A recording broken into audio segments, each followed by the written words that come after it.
Hi, I'm Molly. And I'm Jamie, and this is our From the Pasture with Hyer Land podcast. As the owners of Hyer Land website software, we've been developing websites and creating internet marketing strategies for livestock breeders for the past 10 years. The majority of our customers are involved in the breeding of registered animals, such as Texas longhorns, Highland cattle, horses, and white-tailed deer, where the pedigrees are very important. The From the Pasture with Hyer Land podcast examines many of the differences in raising pedigreed livestock for maximum profit. Join us and learn what we're covering today. Joining me for today's podcast are Cale and Tiffany Hyer with Hyer Land Cattle in Stillwater, Oklahoma. Thank you both for joining me today. Yeah, thanks for having us. Why don't we jump into things and you all just start by telling me a little bit about yourselves and how you got started in Longhorns. Sure. So my name is Cale Hyer. My wife's sitting over here to the side of me. It's Tiffany. I grew up out in Guyman, Oklahoma, which is out there in the Panhandle. Tiff grew up over in the Fairview area. She graduated from Fairview High School. I moved to Stillwater in 2007 to go to school at Oklahoma State. Graduated and then started a business in Stillwater and just stayed. Met my wife in 2018. Yep, got that right. Got married in 2019, and we're home builders here in the Stillwater area. In 2020, we bought our place that we have now, and this is where we raise our Longhorns. We've got 80 acres here just southwest of Stillwater. We live on the ranch, and that's what we do. We both grew up on farms out in western Oklahoma. And so our goal was always to get back into the country. And so when we had the chance, found this place and been raising Longhorns since 2020 out here. So how did you first get started with them? Did you find some locally? Did you know what you were getting into? Kind of walk me through that journey. Sure. So no, had absolutely no idea what I was getting into. So before I had met my wife, I think it was probably in 2015, 2016, somewhere in there. I had bought 15 or 20 acres there south of Stillwater, and my goal was to build a house there. And then a developer came in. This is before I was a home builder. So a developer came in and decided to build all these houses around my pretty little 15 or 20 acres.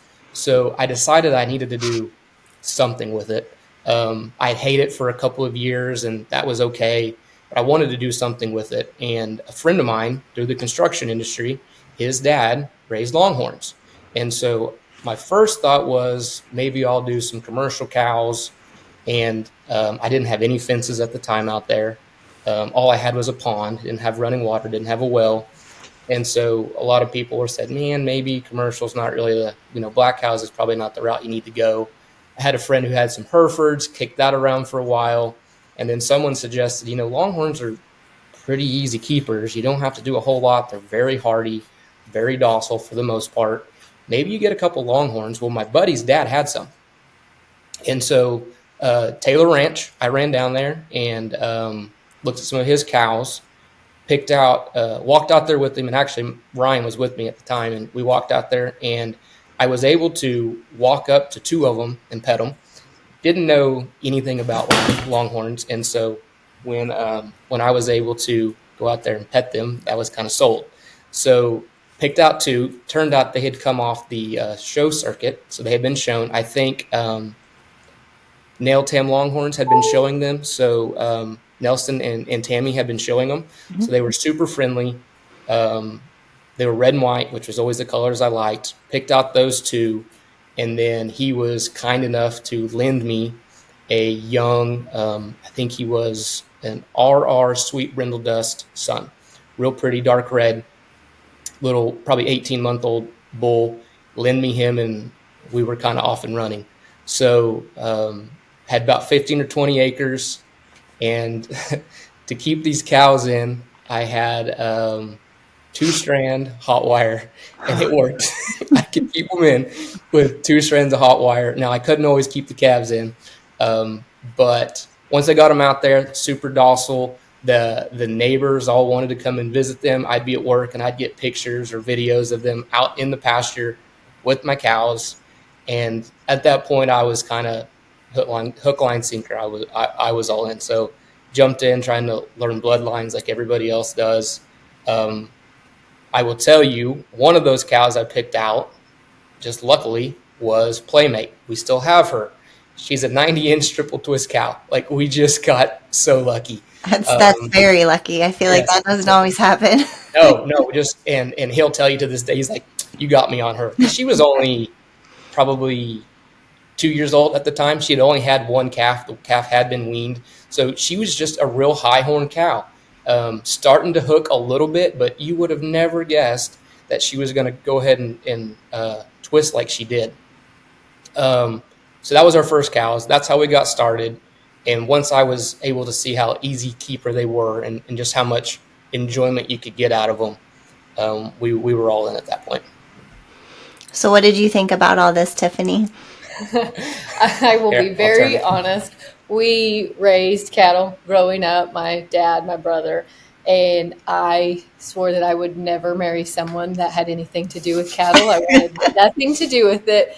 And whenever we first started dating, he had two. So it's like, okay, I can handle that. And here we are today.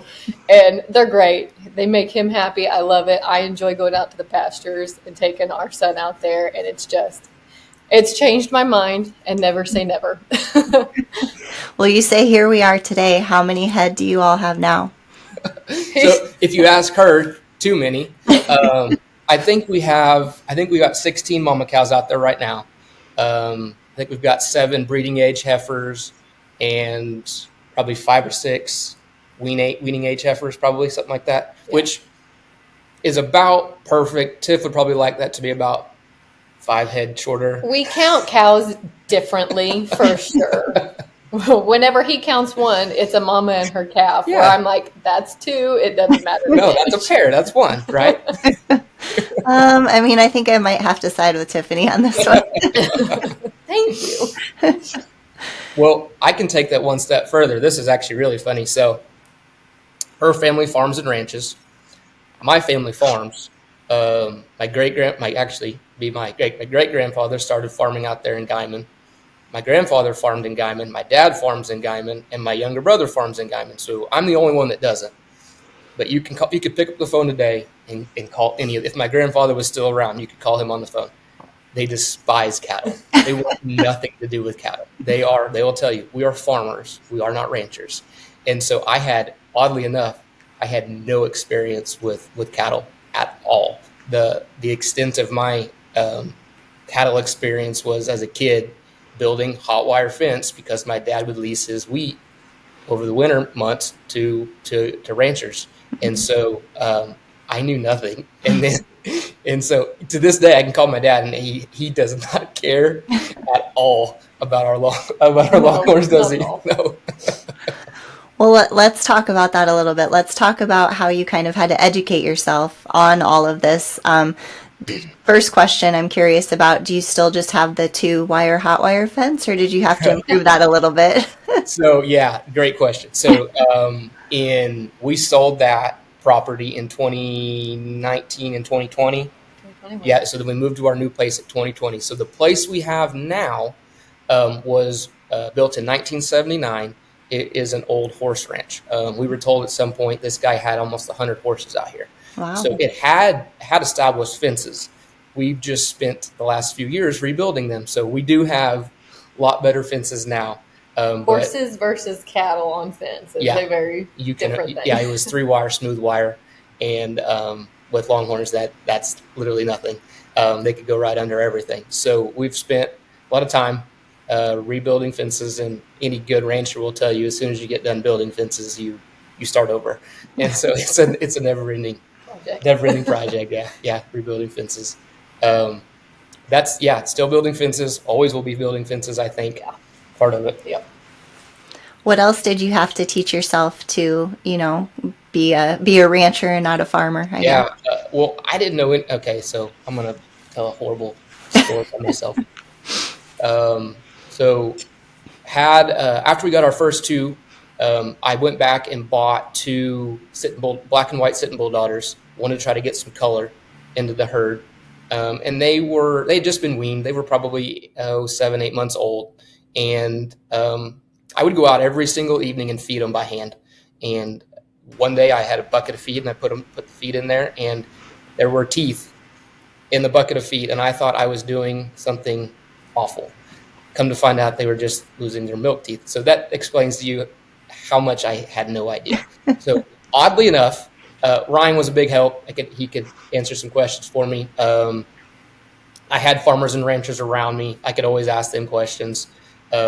Oddly enough, though, a lot of things that commercial guys do, longhorn guys do not do. They do things in such large quantities, it doesn't really apply to us. Mm-hmm. And so jumping on the Longhorn Facebook pages, you could search about anything, and someone had asked the question prior to me.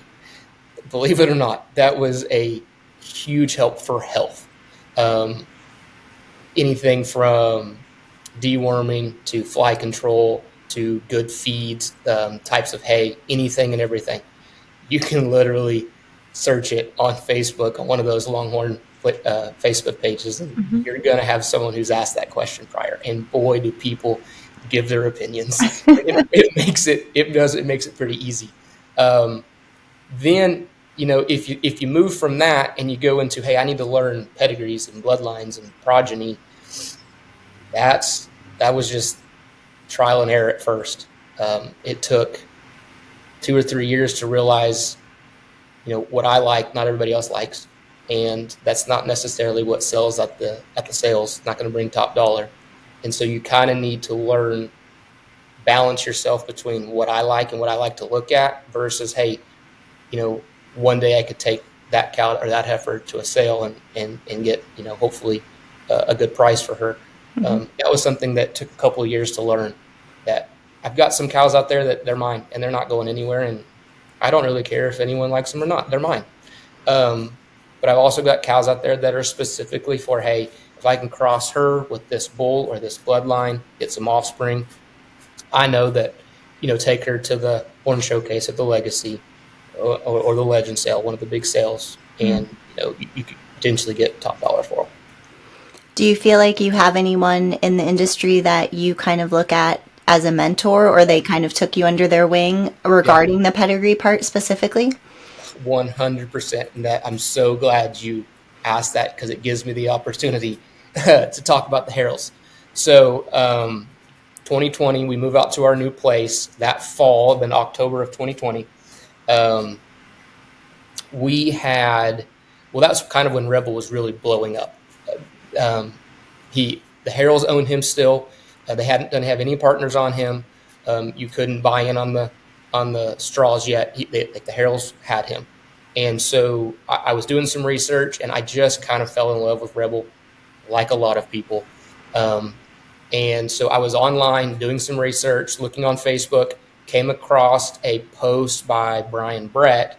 If I remember correctly, I think he had done some embryo work and ended up with a Rebel heifer out of one of his daughters. And so I reached out to Brian and I said, hey, long shot, would you have any interest in selling, that embryo? And he kindly said, absolutely not. I put way too much time and effort into this embryo, and no. However, why don't you just reach out to the Harrells? They'd be more than happy to talk with you.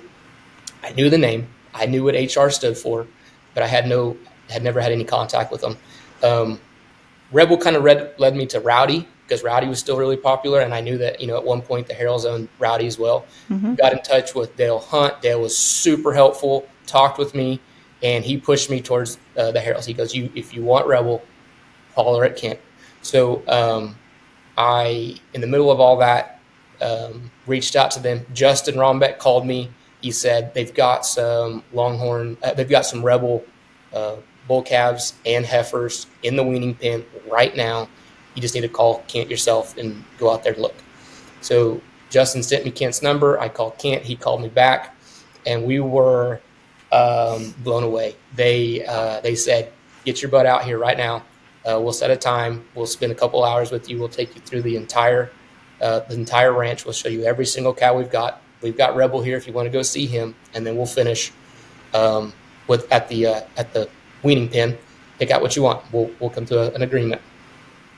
They didn't know us from Adam. And so at this time we had maybe 10, 12 mama cows. Yeah. And here I am on the phone with Kent Harrell. So we set a time, and we went out there, and they spent, what would you say, 5 hours with us all morning. It was a long time. They spent all morning with us. Didn't know who we were. They just knew that we wanted to come see some of Rebel's offspring. Put us in the side-by-side, drove us the entire ranch. Rebel at the time was on R&R. He was resting. He was in October, so he wasn't breeding. They had put him in a back pasture by himself. So he drove us all. I mean, I don't know how many gates we went through, 10 gates to get to him. Kent didn't care. He just wanted to show off Rebel. So we went back there. I'm in the front seat with Kent, and I'm like a sponge. Like, I'm asking probably the silliest questions ever, but I'm trying to absorb every little piece of information I can. And he's telling me everything he knows. Tiff and Sandy are in the back. Little did we know, they were back there wheeling and dealing the whole time. Me and Kent had no idea. So I don't know if you've been to the ranch or if people listening have been to the ranch, but you drive down the road and you have to go past their barn, past their weaning pens to get into the main pasture. And so when we went through there was a black cow laying on the ground, and Kent said, she's probably in labor, and he had a ranch hand at the time, and he called him and said, you probably ought to go check on her. She's down. She's probably in labor. And then we did our tour. 3 hours, 4 hours later, you have to circle back up there. And when we did to the weaning pen, well, she was up. And so clearly she had her calf. And so we went over to the weaning pen, and I said, hey, Tiff, you want to walk through there with me? And Sandy said, no, we're good. And I said, what? And she goes, yeah, we've got a deal struck. We're good. And I said, okay, well, you guys want to tell me what we're doing? And so apparently, while me and Kent were blowing smoke in the front seats there, Tiff and Sandy were in the back seats wheeling and dealing over that black cow. Go ahead. No, she was beautiful. It was just her face. Yeah. So it's HR Flamenco. She's a big red daughter, solid black. She got a white face. I guess we could ask Joe if she's true black or not. I don't know. But the funny thing is they came to an agreement on a price, and we didn't know if it was a bull calf or a heifer. It was just, that was part of the deal. And so I said, so are we getting a bull calf or are we getting a heifer? And so Kent called his ranch hand, and he went out there, and it was a little bull calf. And so that was part of the deal, was we got her and the bull calf, and a day or two later, Kent brought her out to us. So that was the beginning of our relationship with the Harrells. And I'm going to tell you, they have been instrumental in everything since. And I will tell you, to this day, that little bull calf is the most beautiful bull we have on this property. Yeah, he is. As far as color is concerned, he looks exactly like Rebel. I mean, exactly. The only problem is he's got about 72 inches of horn.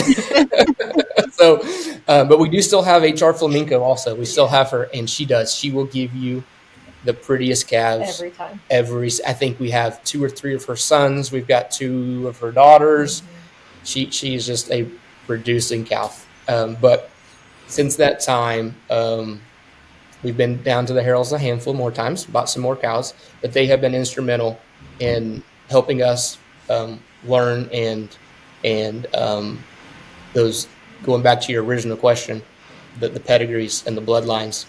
They had it figured out with how they intertwined Rebel and Rowdy, then putting Rowdy on Rebel daughters with Triple L Rosemary and JR Grand Slam. Like, they had that figured out, and that is kind of what we've tried to reproduce here, is intertwining those bloodlines on our bull that we own is Rocket Man 10. That's a PCC Rimrock son. He's 91 inches, give or take now. With some of the most lateral horn you have ever seen. He's 91 inches. He's probably got 94, 95 total. Like, he's just straight as an arrow. And we wanted to incorporate that on some of the Harrells cows, and kind of how they have intertwined Rebel and Rowdy. We've tried to cross Rebel and Rocket Man, and then now we've got a partnership bull with Corey Davenport of 11 Ranch and Kent and Sandy Harrell, Stimulus HR, who's a Rebel son. He was over 80 at 3.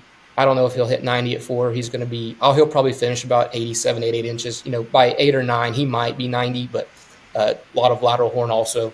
So what we're doing is we're doing what they've done. And to be fair, Brian Brett did too. I remember years ago, Brian Brett did a podcast with you guys, and he talked about how he was able to cross exactly what we're doing. Getting daughters out of one bull and then putting another bull on them and then crossing back. And that's what the Herald's done, and that's what we're trying to do, and it works. And so that's the Heralds have been instrumental in that for sure. And then Brian probably doesn't know it, but Brian Brett's podcast was extremely helpful, probably to other people too. But that's kind of what we based all that on. So I guess one question I have for follow-up from that story is, does Tiffany still get to do all of your negotiating for you? Well, so she's probably better at it than I am. I have a hard time saying no. So she is probably way better of a negotiator than I am. Yeah. I try to keep him level-headed. He sees a cow, he gets excited. Yeah, that's exactly right. I have a weak spot. She'll tell you I have a weak spot for solid red, twisty cows. And I think we could probably get Justin on the line. I think that guy knows that. And so he is very good about putting some twisty horn red cows from the Heralds in most sales, and he knows that we're going to at least keep an eye on them. But that, the reason I like red cows is we have Rocket Man. He's a Parker Brown. He's got a black head. You could probably call him Blue Roan. He probably isn't Blue Roan, but he does sure look like it. You put that on a solid red cow, and all of a sudden, boom, you got color galore. So it sure is nice. And, people will tell you this. I can get a little bit of a discount on a cow because she's red. People want color. Mm-hmm. But if I can get a solid red, almost 90 or 90-inch cow, put her on Rocket Man who's over 90, and guess what? I've got 290 plus, and I'm going to get color out of them every single time. So it's worked really, really well for us. Looking for top quality longhorns and a taste of true Texas spirit? Look no further than Cantera Cattle Company. Our passion for longhorns shines at Old Gringo Ranch, where tradition meets excellence. Visit us online at CanteraCattleCompany.com and follow us on Facebook, Instagram, and TikTok for the latest updates and ranch life fun. Ready to experience it yourself? Schedule your visit by emailing CanteraCattle@gmail.com. Remember, God is great, longhorns are good, and life is crazy. Hey, if you love From the Pasture with Hired Hand, why not go check out my podcast, The Big Iron Podcast with Andrew Shigori, where we dive into the world of registered Texas Longhorns and what it means to be an agriculture entrepreneur in the modern world, with a little southern flair, of course. Find The Big Iron Podcast wherever you get your podcasts.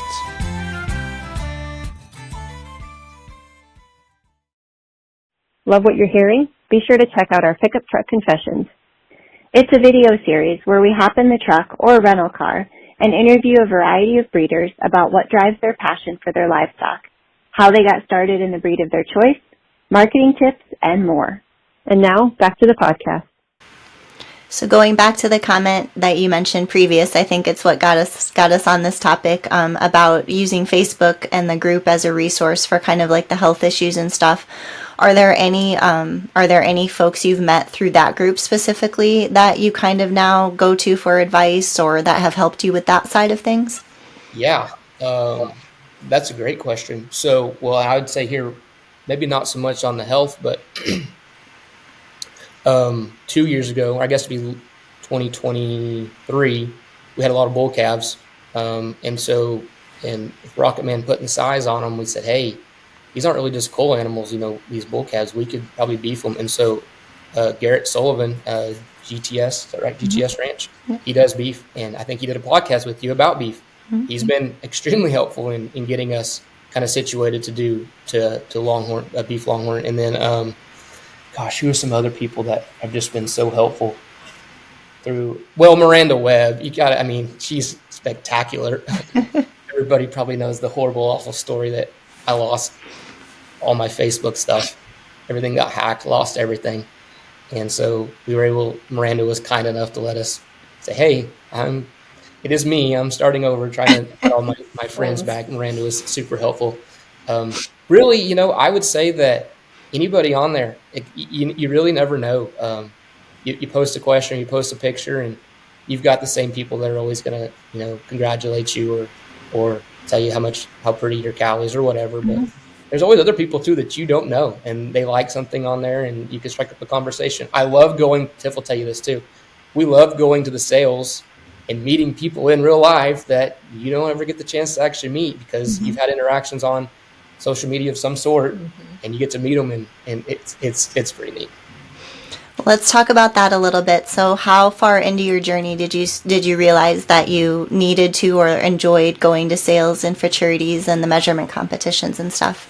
Yeah, maybe Tiff can help me get my dates right. So I think the first horn showcase, the first big sale I went to was the horn showcase, and it was probably in the fall of 2020. Well, I would say 2021. Maybe 2021. Okay, so like I think it was in November of that year, in 2021, and I think it was in Fort Worth. That was the first time I got to meet Dean. I should mention Dean. He had social media. Dean's so helpful. Got to meet Dean. Knew the Heralds at that point, so they introduced me to Dean. The Horn Showcase 2021 was kind of when I realized, hey, you can put names to faces and actually meet these people. Super helpful in getting to know people and meet people and things like that. Do you have an event that you haven't gotten to attend yet that's kind of on your wish list that you all want to make it to? I've never made it out east, like the cherry blossom sale, something like that. I'd love to go out east sometime. Never been able to go see the G&G ranch. Love to go out there and see that. But I mean, we are super lucky. They've moved. The Legend sale was just down in, what town was that in? We just went there a couple weeks ago. Anyway, went down there, and then now Horn Showcase being in El Reno, from where we are, that made it easy to be able to travel over there. An hour down the road. So we've been so thankful. Tiff gets to go with me now to go down there and do that. So looking back on how you got started and, seemingly your uncomfortableness maybe with how little you felt you knew about, raising cattle and longhorn specifically, is there any advice that you wish someone would have given you back then that you could share today for folks maybe in similar situations? Yeah. The thing I learned, well, let me preface this by saying when I was just getting started, I think it was 2017, I was young. Really, I couldn't go out and buy a big, powerful bull. You just couldn't do that. So and I didn't have the facility to do any type of AI. We had 2-wire hot wire fence, like we previously mentioned. So my only way to get bulls was partnerships, and there was lots of people who were more than willing to partner with you. And one of them, the very first ones that I partnered on, was HL Lincoln.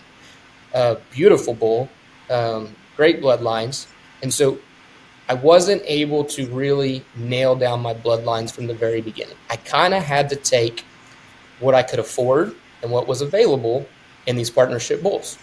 And so at the very beginning, I was kind of all over the place with my bloodlines. Kind of turned out to be a blessing in disguise because I kind of learned what worked and what didn't. Everybody out there can tell you, who knows what they're doing. Certain bloodlines really work, and you can get lucky. But there's some that, hey, they just work. So in the very beginning, I wish somebody had just sat down with me and said, X, Y, and Z typically work really well. A, B, and C don't. Sometimes they do, but more than likely, that's not going to be it. If I could give that advice to somebody today wanting to get started, I'd say the exact same thing. I would say A, B, and C, they work, but they're not going to be, they're not going to jump off the page at you, where if you were to cross X, Y, and Z over here, hey, you got a shot. That's really popular right now. That's bringing top dollar at the sales, that sort of thing. Oh gosh, I don't know. I was probably 2 or 3 years in.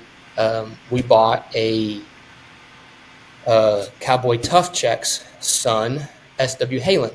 And so at that point, we had crossed with HL Lincoln. We had crossed JP Rio Grande. And then we had crossed the tough lines on our cows. And I was heavily Hunts Command Respect. I had lots of Hunts Command Respect granddaughters and great-granddaughters. And I was playing with, what worked and what didn't. And that takes years. It takes forever to realize what works and what doesn't work. You buy a mama cow, you cross her on this bull. Maybe she's bred, maybe she's not. So then you got to wait till she's open, breed her to your bull. When that calf is born, maybe you can make a decision on that calf at 12 months. Maybe it takes 18 months. Did it work? It didn't work. Here I am 2 years in, just seeing what works. If you had someone who could tell you, hey, I've done this in the past and it works, you've just saved yourself a lot of time and a lot of money.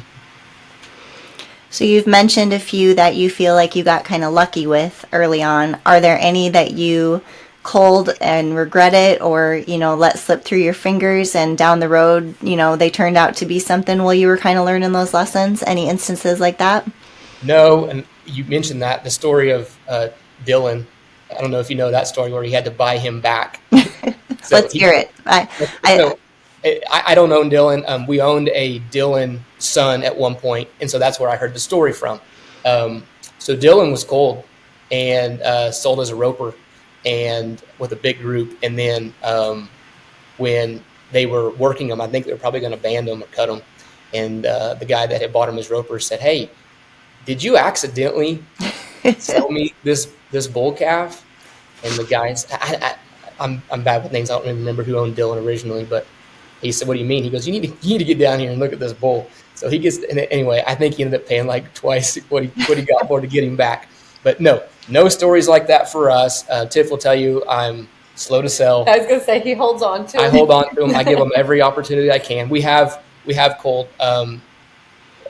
Well, and one of the things that people are talking about right now is the cull cows are bringing really good money right now. So it does make that right now, with the way the market has been over the last couple of years and the way it's trending, it makes culling way easier. And when you can load them up and take them to a local sale barn and get decent money for them, we're not paying, they're not paying pennies on the dollar. You're getting a pretty decent price. And even I noticed the other day somebody was asking about on one of the social media pages was saying something about bringing took some mama cows to sale and brought really good money. And I think Josh Dinwiddie was like, "Hey, this is the time to cut the bottom of your herd right now. If you've got some that you've been thinking about culling and you're just having a hard, do it. Now is the time to do it." And so that has made things a lot easier. I would say none have really slipped past us for the most part. But I'm sure that will happen in due time at some point. Hopefully not, though. Hopefully yeah. So I will tell you, though, we got a couple years ago, we bought a cow from the Harrells, Texana Peach Pie. And Texana had a rebel daughter at side. And Texana had, she was probably 82, 83 inches of horn tip to tip, but she was over 100 total. And we had Rocket Man. And when we bought, and I need to tell that story at some point, but when we bought Rocket Man, D. Beers was the one that called me, and he said, "I hope you have a huge herd." I'm like, "No, we really don't." He goes, "Well, at least I hope you have some Hunts Command Respect bloodlines." And I said, "That's all I got." He goes, "Well, Rocket Man's going to lay down those Hunts Command Respect high horn cows." And so when the Harrells put Texana Peach Pie in a sale, she had a ton of total horn, and she had a rebel daughter at side. And so we nabbed her up. And I'm going to tell you, that is the center of our herd right now. That rebel daughter, which we named Slice of Rebel Pie, she's an 80-inch 3-year-old. She's going to be close to 90 inches at 4. And we just had our first Rocket Man daughter out of Slice of Rebel Pie. And she's it. Like, that's it. Justin has already called me and said, "Hey, we need to get that pair in the sale." And I'm saying, "No, sir, it ain't happening." So I would say that got really lucky. In the very beginning, we talked about getting Playmate 90-inch triple twist cow, got really lucky. Mm-hmm. We got so lucky on Texana Peach Pie. That is the ticket. Let's hear your story about how you acquired Rocket Man, since you mentioned it. We got so lucky with him.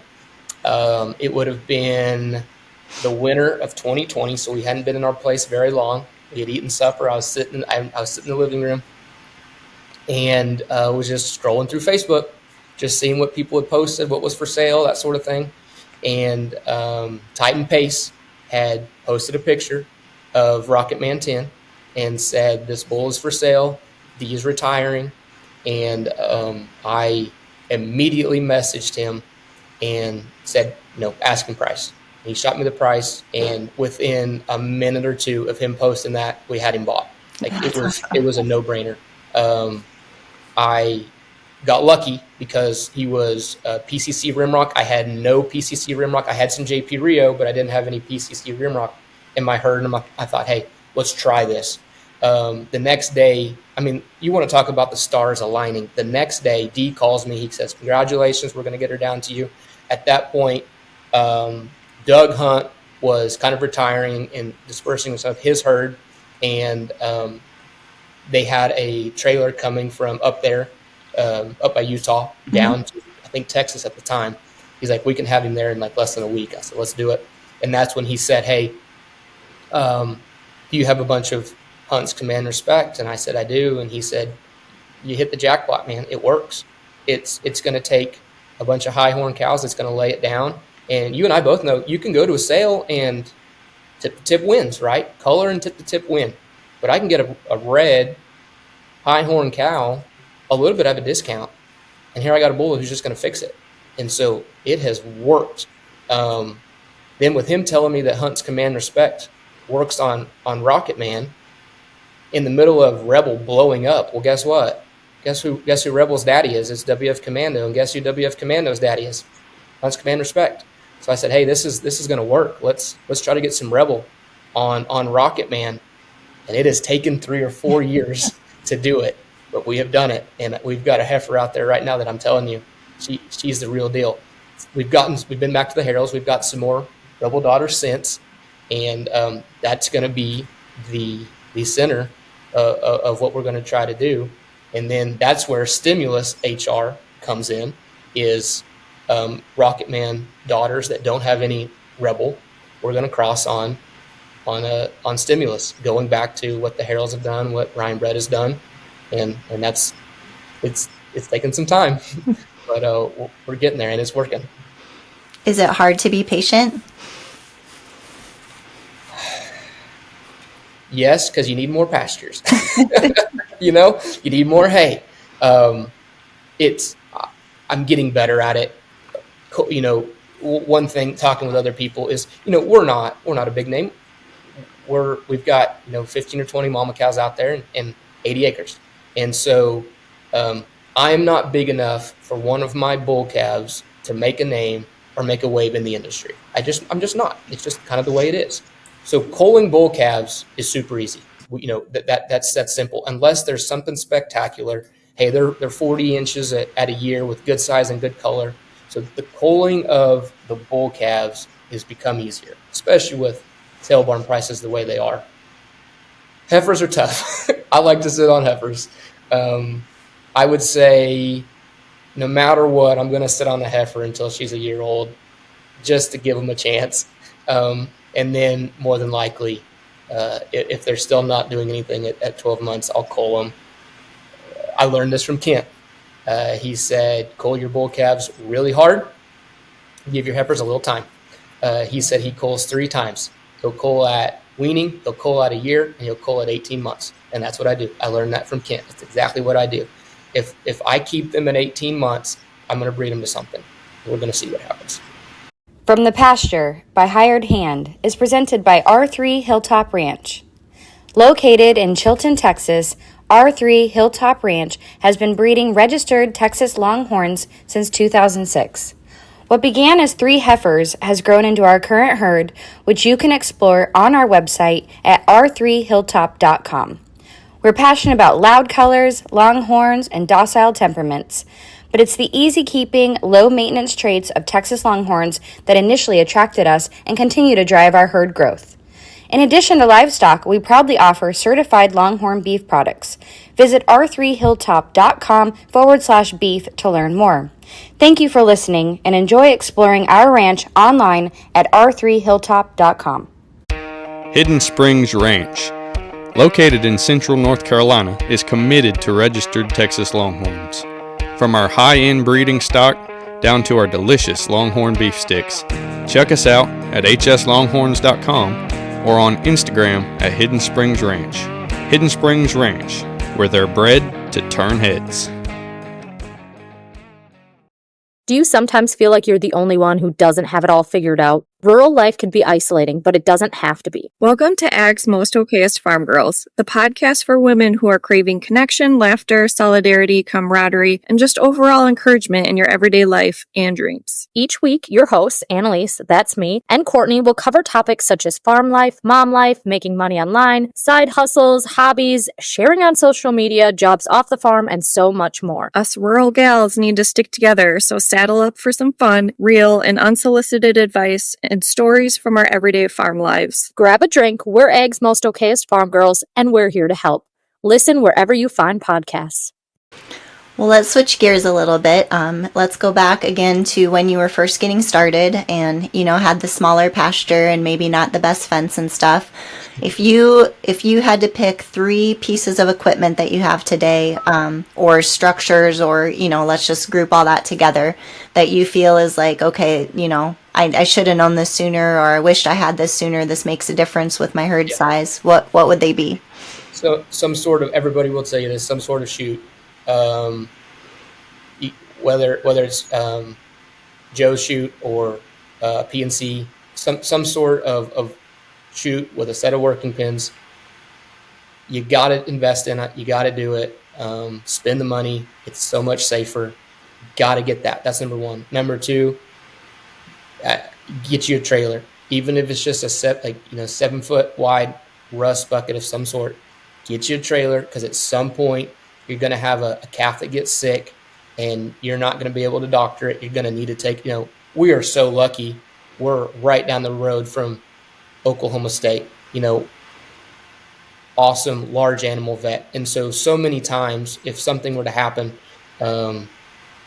lame foot, or get a calf that's sick and LA 200 or whatever doesn't bring, isn't helping, we can load them up, take them to OSU large animal vet. So get a trailer. Doesn't need to be fancy. Just some way to move cows back and forth in case one gets injured or is sick. And then I would say probably skid steer tractor. Yeah, something. Hey, get your hay out, right? You need some forks. We use our skid steer for absolutely everything.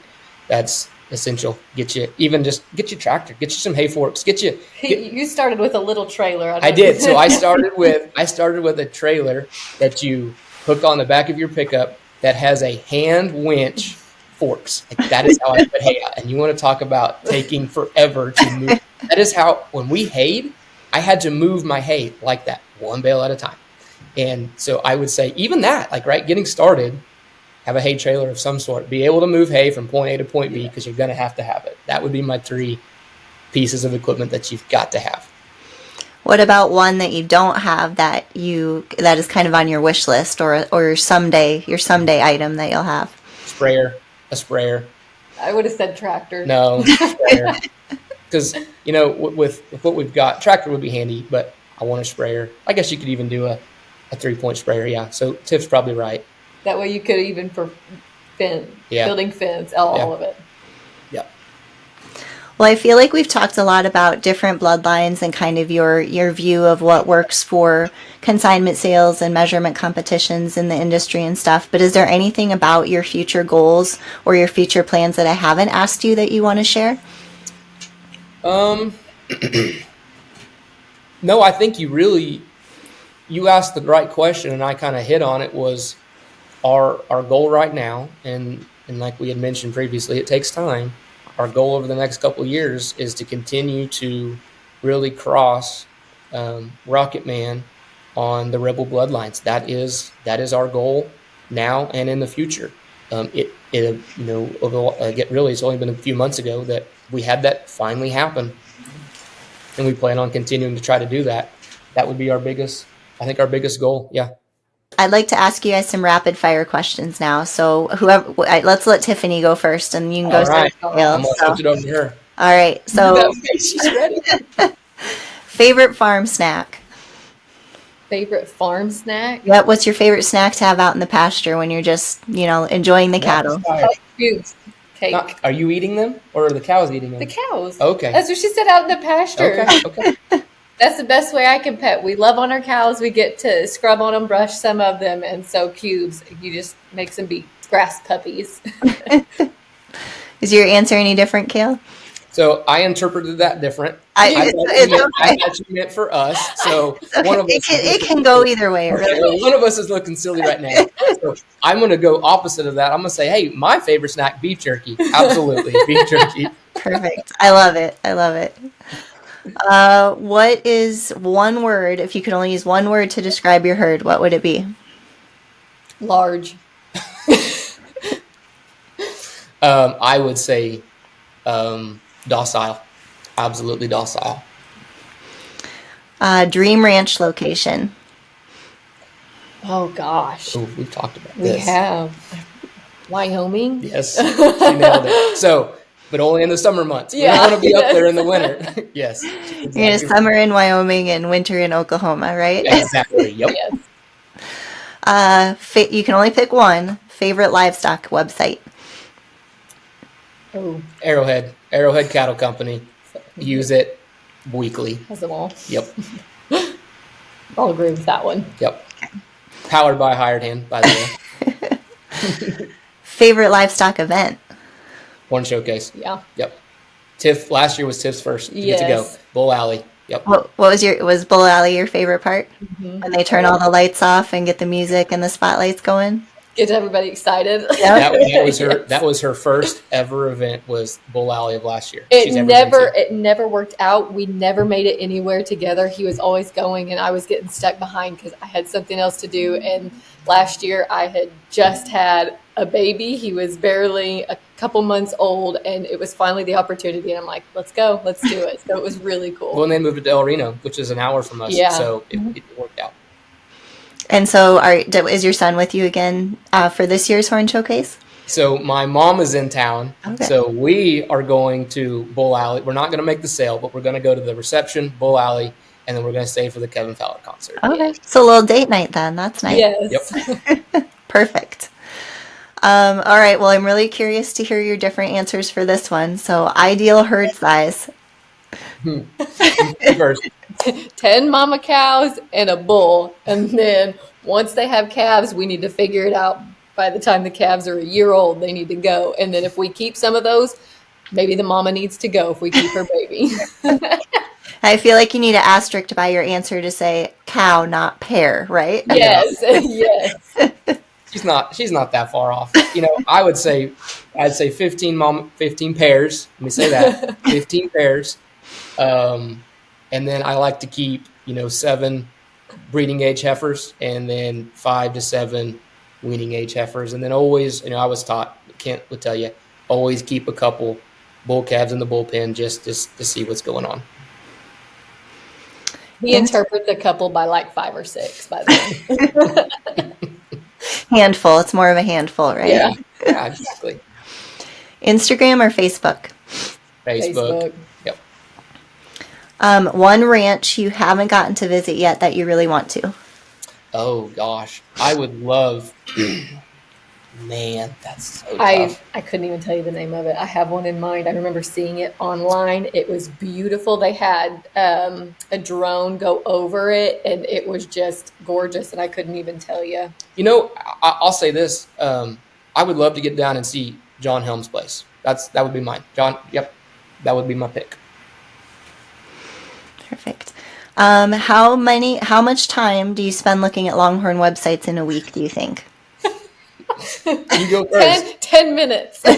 Yeah, I would say 2 or 3 hours, probably a week. Is she looking at your own to see what you bought or what you didn't sell? So usually it starts with somebody posting a picture of a cow on one of the social media pages. And if they have a link, there it starts. It doesn't end until I go to bed. Yeah. All right. Well, Cale, I feel like these next 2 are for you then. So can you tell us the last 3 Longhorns or Longhorn sites in your search history? Well, Harold's would be number 1, I can promise. Arrowhead Cattle Company is probably number 2. And then actually I was looking at John Helm's website just the other day. So it'd be Be those three probably. Perfect. And then I feel like we kind of already talked about this, but your go-to social media for finding and promoting your Longhorns, I'm guessing that's Facebook? Yep, it sure is. Yep. Well, what haven't I asked the both of you that you want to make sure you share while we're visiting here? Oh, man. I would say one of the things that obviously we enjoy the breed and we enjoy the industry and the people in there are just spectacular. That's part of the reason why everything is so great, and we enjoy it so much. The people definitely make it. Oh yeah. Longhorn are great, but man, and the people with it, they're good, down to earth, hearty people. They are, and I will say this: in the very beginning, I was so scared to talk to or confront and try to meet any of these people. I mean, you go to the Horn Showcase, and Bob Loomis is sitting there just hanging out, and you're like, oh my gosh, it's Bob Loomis. Talk to Bob, Yeah. like he's gonna talk to you. Dale Hunt, same thing. You're like, that's Dale Hunt, They're celebrities to Yeah, us. they and are. It's They untouchable. are. And then they sit down next to you and strike up a conversation, and they're just normal people that want to help you and teach you as much as they possibly can. Mm-hmm. We've said it 1,000 times. I'll say it again. Kent and Sandy, you're just some of the most kind people who want to help. And but I would say that's something that's really important to us. The other thing is probably the very best thing for us at our ranch is when someone calls us or reaches out to us and wants to come out and see the cows. That means they have some sort of invested interest in the same thing that we're doing. Mm-hmm. With us being really near Oklahoma State, we have had a handful of students who are art students of some kind come out and want to take photographs, or a lot of them will take stills so they can then do some sort of paint. That's really neat that they want to come out. They've seen a cow on our website or on Facebook or whatever, and they say, hey, I want to come out and I want to photograph this cow.